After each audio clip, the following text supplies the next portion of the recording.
ورد أن كلم الله موسى عليه السلام قال: يا ربي، هل أكرمت أحدا بمثل ما أكرمتني به؟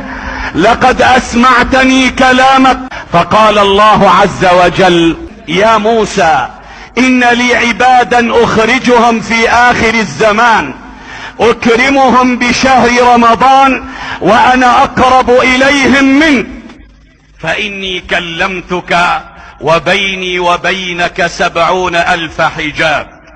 فإذا صامت أمة محمد شهر رمضان وابيضت شفاههم واصفرت ألوانهم، أرفع تلك الحجب وقت إفطارهم. يا موسى، طوبى لمن عطش كبده وجاع بطنه في رمضان، فإني لا أجازيهم دون لقائي، وخلوف أفواههم عندي أطيب من ريح المسك.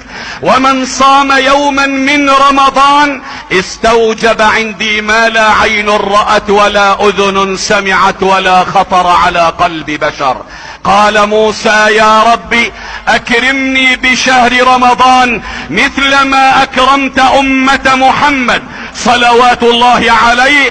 قال الله عز وجل: هو لأمة محمد